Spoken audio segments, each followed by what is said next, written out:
Think you know the X-Men? The spandex-clad heroes fighting for a world that hates and fears them? Well, buckle up because the colorful comics and blockbuster movies are hiding some seriously dark and twisted secrets that never made it to the big screen.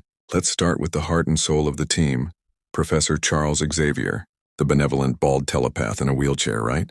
The guy who preaches peace and coexistence. Well, what if I told you that in the comics, Xavier has a dark side so massive it has its own name?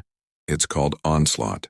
See, after a brutal battle with Magneto, Xavier didn't just shut down his friend's mind, he absorbed the darkest parts of Magneto's psyche.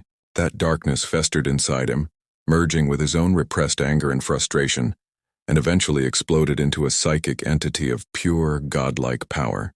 Onslaught was so powerful he nearly destroyed the entire Marvel Universe, and it took the combined sacrifice of the Avengers and the Fantastic Four just to stop him. So, yeah, the peaceful professor. He's got a universe-ending monster living in his head. Sweet dreams. But it gets weirder.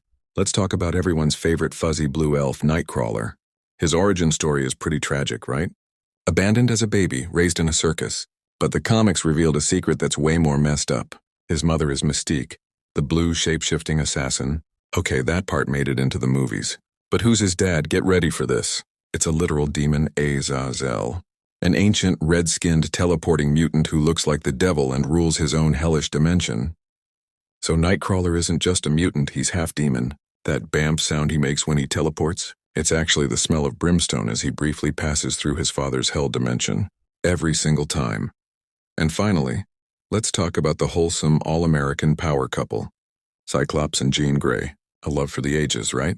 Well, not exactly. After Jean Grey's apparent death in the Dark Phoenix saga, a grieving Cyclops meets a woman named Madelyne Pryor. Here's the secret. She looks exactly like Jean, like a perfect clone. He marries her, has a son with her, and seems to find happiness. But then the real Jean Grey comes back from the dead.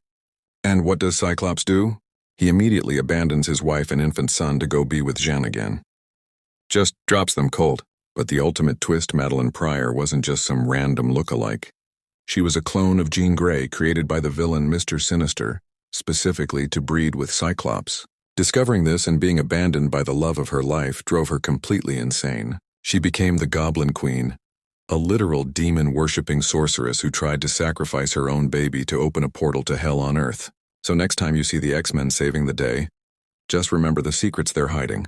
A professor with a world killer inside him, a friendly teleporter with a demonic dad, and a Boy Scout hero who drove his clone wife so crazy she became a demon queen. The X-Mansion isn't just a school, it's a house of secrets.